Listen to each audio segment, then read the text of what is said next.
Yang terakhir kita mau ngomongin tentang sisi psikologisnya yang biasa banget aku bahas.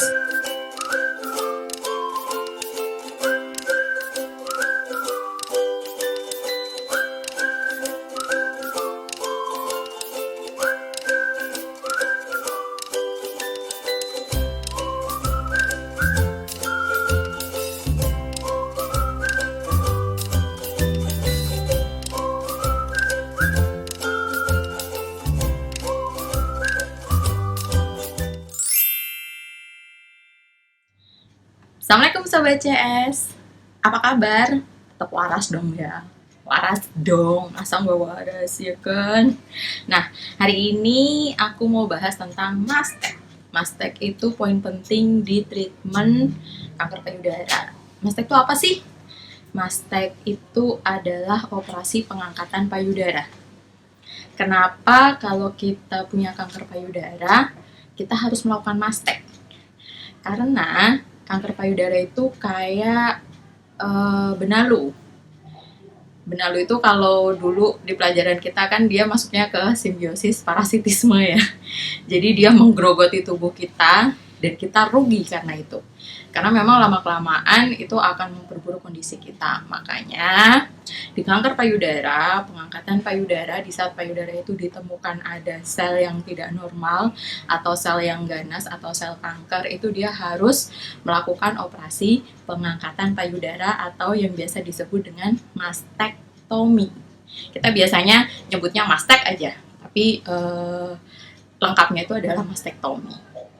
Nah, di sini yang mau aku bahas adalah kalau untuk medis, kalau untuk berkas kayaknya nggak jauh beda ya sama yang prepare kemarin yang sebelum mastek ini, yaitu biopsi. Jadi kalau teman-teman mau ngecek, silahkan dicek di video sebelumnya terkait dengan berkas apa aja yang perlu disiapkan gitu. Tapi tetap ya teman-teman, karena memang untuk prosedur BPJS itu bisa jadi di setiap rumah sakit itu akan berbeda. Jadi alangkah baiknya teman-teman tetap untuk mengkonfirmasi pihak rumah sakit kira-kira berkas apa aja ya yang perlu dilengkapi gitu. Terus selain itu kalau untuk mastek, dari pengalaman pribadiku, dulu aku mastek tidak pakai BPJS. Jadi memang uh, ada karena memang di rumah sakit itu pas lagi aku mau mastek itu dia katanya nggak ada ruangan untuk BPJS, dan pas saat itu aku BPJS-nya itu kelas 1, jadi kelas 1-nya nggak ada, jadi memang nunggu si ruangan ini sampai ada atau naik kelas gitu kan. Kalau naik kelas berarti kan hanya sebagian persen saja dari jumlah total itu akan ditanggung oleh BPJS, tapi ada beberapa juga kekurangannya yang biasanya jauh lebih besar daripada yang ditanggung, itu harus kita bayar sendiri. Nah, hal tersebut juga yang perlu teman-teman pastikan ke pihak rumah sakitnya. Apakah itu akan full di cover sama si BPJS atau ada hal-hal yang memang harus kita persiapkan gitu. Jadi minimal kita sudah prepare dulu tuh terkait dengan keuangannya. Jangan sampai pas lagi udah deket-deket kita baru tahu atau mungkin baru diinformasikan dan kita baru panik, kita nggak ada prepare uang sama sekali, itu juga berpengaruh ya gitu. Kita sudah mulai cemas karena memang mau operasi gitu, ditambah dengan tadi permasalahan keuangan dan sebagainya, itu jangan sampai. Jadi alangkah baiknya semuanya dikonfirmasikan dulu kepada pihak rumah sakitnya. Biasanya di rumah sakit itu selalu ada bagian BPJS-nya. Nah, itu bisa tuh kita datang ke sana terus nanya prosedurnya, apa aja yang perlu disiapin, terus apakah ini di cover atau enggak, atau full di cover atau enggak. Kalau di rumah sakit seperti rumah sakit umum daerah mungkin itu akan di cover full ya, tapi di rumah sakit swasta itu memang harus dikonfirmasikan lagi gitu. Nah, kalau untuk berkas, untuk tadi sudah ya gitu. Kalau untuk persiapan sebelum operasi pun juga kemarin, di video kemarin itu juga ada sampai tips biar kita nggak deg-degan pas lagi mau masuk ke ruang operasi, itu juga ada. Nah, sekarang paling kalau yang namanya mastek itu kan berbeda dengan biopsi. Kalau biopsi itu kan cuma ngambil jaringan aja. Jadi kalau cuma ngambil jaringan aja, untuk recovernya itu lebih cepat daripada si mastek ini.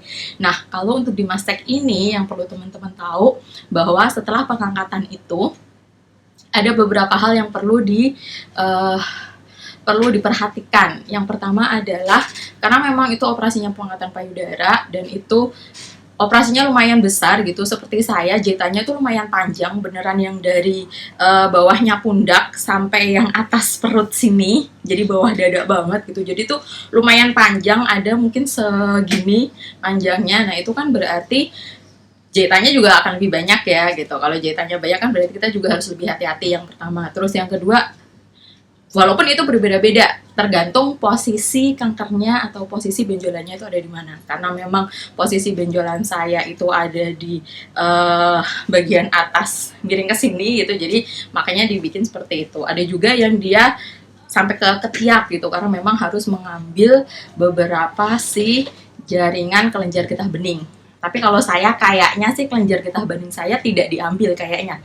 Kenapa saya nggak tahu? Karena saya tidak melihat PA-nya.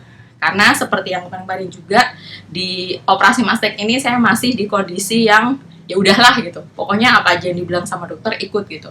Padahal seharusnya saya tahu, kalau saya punya PA saya pasti tahu tuh saat itu yang diambil berapa senti, terus udah gitu ada berapa jumlah kelenjar getah bening yang diambil, atau ada atau enggak, itu harusnya ada di patologi anatomi. Tapi karena memang saya dulu nggak peduli dengan itu, jadi saya nggak punya gitu. Jadi untuk teman-teman silahkan untuk nanti pas di saat kita mengambil patologi anatomi, selain nanti dijelaskan sama dokternya, kita juga mengcopy si patologi anatominya ini gitu. Nah, itu tadi karena memang operasinya besar, itu kita nanti akan dipasang drain. Jadi drain itu kayak selang, terus selangnya lumayan panjang, dan itu selangnya beneran kalau saya itu dari atas, karena memang saya tanya miring kayak gini, jadi selangnya dari atas terus ngelingkar ke bawah sampai ke sini. Nah itu dari si jahitannya itu, dan nanti selangnya itu akan dibawa kemana-mana selama beberapa hari, karena memang dia ada ukuran cairan yang keluar. Sebenarnya selang itu adalah untuk mengeluarkan seroma. Seroma itu adalah cairan bening yang memang biasanya masih tersisa di saat kita selesai operasi, dan itu memang harus dikeluarkan dari tubuh kita kayak gitu. Nah biasanya pas di awal-awal itu memang dia jumlahnya akan banyak, tapi kalau kita mau sedikit demi sedikit bergerak, dulu aku pas lagi abis mastek itu memang disuruh sama susternya, pas udah kondisinya udah mulai recover gitu, disuruh sama susternya, Bu, jalan-jalan ya gitu, minimal muterin ruangan atau jalan di depan, di koridor, yang kayak gitu aja, bolak-balik buat apa? Buat mempercepat si cairan ini keluar. Karena lama-kelamaan memang untuk volume cairan ini akan berkurang, dan dia ada batasnya. Kalau misal sudah berapa, aku juga lupa itu berapa mili gitu atau berapa cc, kalau udah sampai segitu kita sudah bisa dicopot si drain ini gitu. Nah, beberapa pengalaman dari teman-teman yang lain, memang pas lagi mastek itu ada yang dia di rumah sakitnya itu kurang dari 1 minggu. Jadi kalau kurang dari 1 minggu, biasanya si drain ini akan dibawa pulang gitu, akan dibawa pulang. Tapi kalau pas lagi aku di rumah sakit hampir 2 minggu, jadi 10 harian atau 10 harian lebih gitu. Makanya sampai si drain ini sampai dilepas, sebelum aku pulang drain ini sampai dilepas gitu. Nah untuk teman-teman yang misal termasuk ke yang di rumah sakitnya kurang dari 1 minggu dan harus membawa pulang drain, berarti kan kita juga harus cek ya gitu. Teman-teman boleh banget kalau di rumah sakit, kalau kita masih di rumah sakit, masih dipantau sama susternya, itu kan susternya juga akan nanya ya, hari ini berapa mili gitu, dan dia akan punya catatan.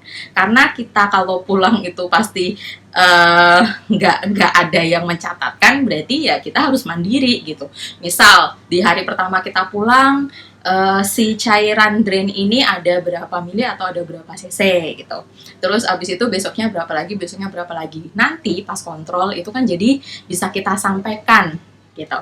Nah tadi untuk mempercepat si cairan ini keluar kan kita harus banyak bergerak, walaupun bergeraknya jangan yang ekstrim juga. Karena apa? Karena memang kita masih ada jahitan yang pasti. Terus udah gitu juga kondisi kita juga pas lagi masih recover. Jadi ya bergerak sebisa kita aja gitu, jalan pelan, terus nggak perlu jauh-jauh juga gitu, muterin ruangan aja itu juga udah cukup. Yang pasti sih jangan sampai kita diem aja sehingga ada penumpukan seroma di bekas operasi kita, itu intinya.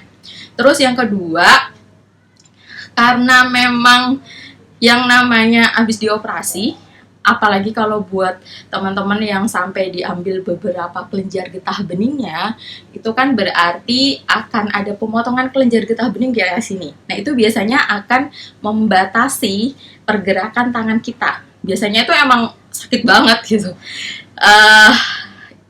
Jadi kadang itu kalau habis dioperasi kan sini pasti akan diperban semuanya ya. Jadi untuk tangan diangkat tuh akan sakit banget. Tapi pas lagi aku di rumah sakit itu emang beneran setiap hari disuruh sama dokter dan susternya itu untuk belajar ngangkat tangan kita. Sedikit demi sedikit. Jangan langsung dipaksain.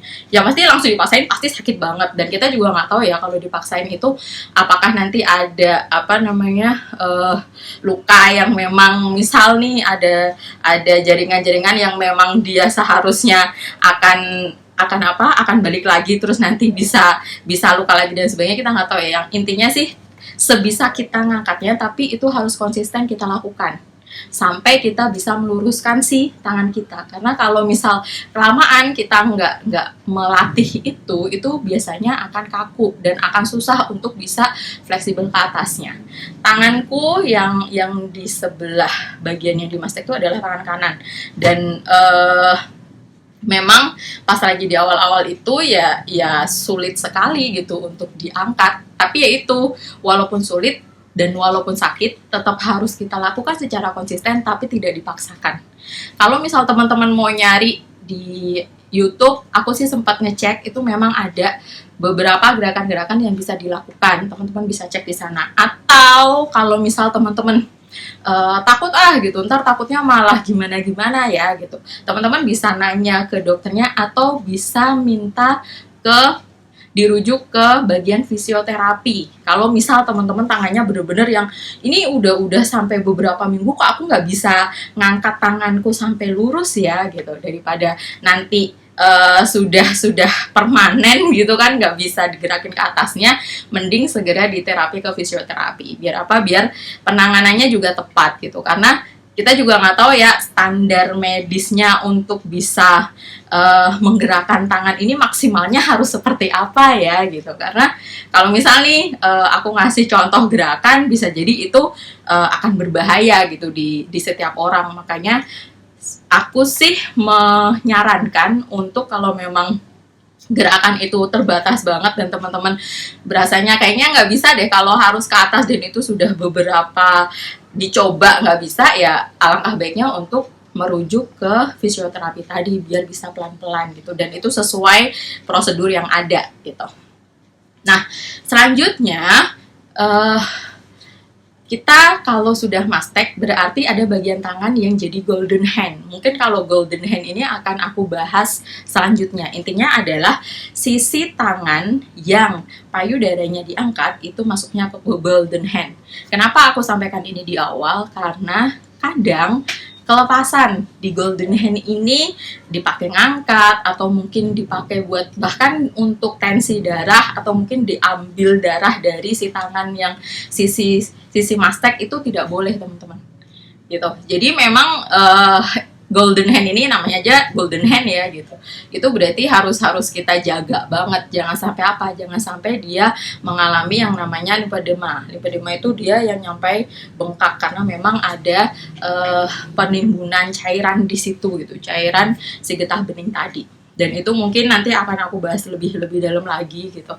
Nah, selain kita punya golden hand, terus udah gitu juga tadi teman-teman juga harus belajar naikin tangan, nurunin tangan, dan bisa meluruskan beneran nyampe lurus ke atas. Itu juga kalau kita habis mastek itu biasanya akan ada rasa baal di area yang diangkat, dan itu normal. Bahkan sampai saat ini yang sudah 6 tahun yang lalu, di bagian-bagian tertentu tuh emang masih berasa baalnya. Jadi kalau misal teman-teman baru 1 bulan selesai mastek atau beberapa hari baru selesai mastek dan berasa mati rasa nih, baal nih gitu, itu sangat wajar banget gitu. Tapi ya lama kelamaan itu juga akan sedikit demi sedikit berkurang walaupun tidak hilang gitu. Oke, nah teman-teman, yang terakhir kita mau ngomongin tentang sisi psikologisnya yang biasa banget aku bahas. Nah, di sisi psikologis ini sebenarnya kan mastek itu adalah pengangkatan payudara. Payudara itu adalah organ yang bisa jadi sangat penting sekali untuk seorang perempuan. Jadi, sudah pasti akan ada perasaan yang ya diangkat ya gitu. Bisa jadi karena nanti akan mempengaruhi penampilan atau mungkin akan mempengaruhi fungsinya. Misal kalau nanti kita punya anak gitu kan, jadinya gimana nih buat ngasih asinya, pasti kan ada perasaan-perasaan seperti itu, yang itu menjadi penyebab terbesar biasanya di saat seseorang disuruh mastek itu ada yang maju ada yang mundur gitu. Dan beberapa memang banyak yang mundur di saat disuruh ngangkat si payudaranya. Jadi kasus-kasus biasanya yang terjadi itu adalah pasien kabur di saat suruh mengangkat payudara, atau yang terbanyak itu biasanya suruh kemo gitu. Dan setelah ini kayaknya aku akan bahas tentang kemo gitu. Nah, apa ya yang harus dilakukan gitu di saat kita disuruh mengangkat payudara kita? Yang kita tahu itu adalah organ terpenting seorang perempuan. Tidak mudah sih sebenarnya gitu untuk merelakan itu diangkat. Dan banyak sekali yang kalau misal kabur itu biasanya kalau udah balik lagi, biasanya kan ngilang ya beberapa saat, setahun atau 2 tahun gitu. Pas balik lagi itu kadang banyak sekali kasus yang kondisi payudaranya sudah sangat memprihatinkan, misal bengkak banget, atau misal sampai bocor, keluar nanah, keluar cairan dan sebagainya, nauzubillah lah pokoknya, atau mungkin luka nyampe koreng, nyampe bolong dan sebagainya. Itu banyak sekali kejadian. Jadi kadang memang sih itu menakutkan gitu, tapi kayaknya efek kalau kita nggak mastek itu juga jauh lebih menakutkan kalau sampai itu telat dilakukan gitu. Jadi di saat kita disuruh nih, pas lagi kita abis didiagnosa kanker, terus abis itu dokternya nyuruh kita langsung mastek, itu berarti sebenarnya indikasi yang sangat bagus banget untuk kita. Kenapa? Karena kalau misal nih kondisinya sudah jauh lebih buruk, seperti tadi yang aku bilang, entah dia tambah gede banget bengkaknya gitu, atau mungkin dia jadi keras banget, atau mungkin sampai bocor, nyampe keluar nanah, keluar cairan dan sebagainya, itu tuh biasanya tidak akan bisa langsung dioperasi. Biasanya dia akan disuruh entah itu kemo dulu dan sebagainya. Harus ada treatment sebelumnya. Kenapa? Untuk tadi entah itu mengecilkan masanya atau mungkin mengeringkan kalau misal dia keluar cairan terus dan sebagainya. Itu tuh harus dilakukan dulu. Atau mungkin kalau ada yang sampai lengket ke tulang dada gitu kan, ada bagian atau mungkin kankernya dan sebagainya, ada nyampe yang lengket sampai ke tulang dada, itu kan berarti memang harus ada treatment sebelumnya. Nah itu berarti kan indikasinya kalau kita pas lagi habis didiagnosa langsung disuruh mastek, itu kan berarti indikasi yang bagus, berarti ini bisa langsung diambil nih, kondisinya masih jauh lebih oke lah daripada yang seperti tadi gitu. Jadi kalau misal dokter menyarankan kita untuk pengangkatan payudara, ya bersyukur sih gitu. Walaupun ya Allah zong banget sih gitu, tapi tetap kita harus bersyukur karena itu indikasi yang bagus buat kita gitu kan. Terus apa yang bisa kita lakukan? Walaupun berat, yang pasti kita harus menerima itu. Penerimaan itu sangat penting banget, karena tanpa penerimaan semuanya itu akan sangat berat dilakukan, itu yang pasti. Terus yang kedua adalah kita bisa menanamkan konsep kepemilikan di diri kita. Caranya gimana? Kita semua tahu bahwa kita itu adalah milik Allah, kita itu adalah milik Tuhan, ya kan? Semuanya berasal dari sana dan akan kembali ke sana. Kalau kita menyadari itu, berarti Itu kan kalau misal semuanya berasal dari sana dan akan kembali ke sana kan kita mikirnya ya udah lahir dan meninggal gitu. Tapi tidak se harfiah itu banget gitu. Di saat ada organ tubuh kita itu juga harus diambil, itu kan berarti juga dia akan kembali gitu. Dan itu bukan milik kita.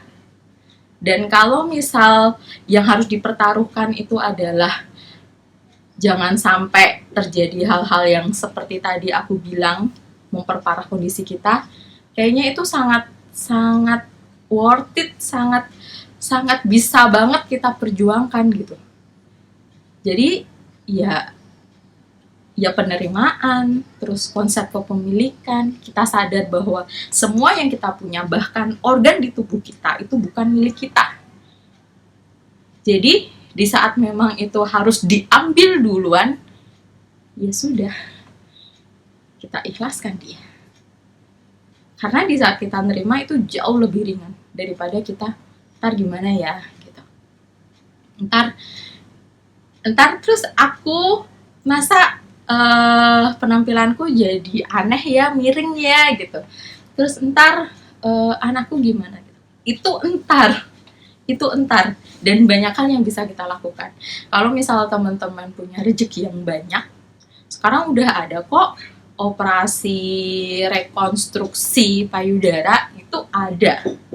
Jadi memang ada operasi itu, tapi memang tidak di cover BPJS, dan saya pun tidak termasuk orang yang berniat untuk melakukan itu.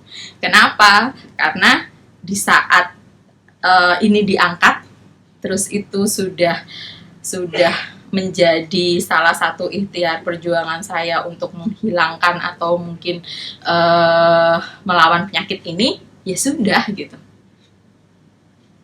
Bukan masalah berkorban sih, berarti ya memang organ tubuh saya bukan sepenuhnya milik saya gitu. Jadi kalau konsep kepemilikan kita sudah kita sadari, sepertinya itu akan jadi lebih mudah sih gitu.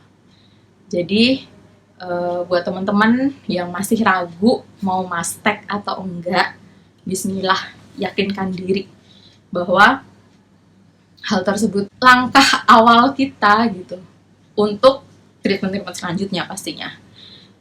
Kan memang kalau yang namanya kanker panjang ya treatmentnya gitu, dan ini langkah awal gitu, dan itu memang harus dilakukan, dan itu indikator bagus kalau memang kita harus habis didiagnosa langsung operasi, berarti itu masih bagus lah kondisi kita gitu. Jadi silakan teman-teman meyakinkan diri dan melakukan mastektomi tersebut gitu, karena memang di saat kita menerima itu, di saat kita menyadari konsep kepemilikan itu, kita akan jauh lebih ringan untuk bisa melewati itu semua.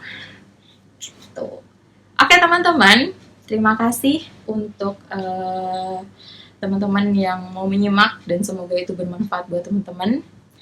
Yang terakhir, jangan lupa bahagia, jangan lupa terus berjuang untuk tetap waras apapun kondisinya, dan sampai ketemu lagi. Assalamualaikum warahmatullahi wabarakatuh. Bye-bye.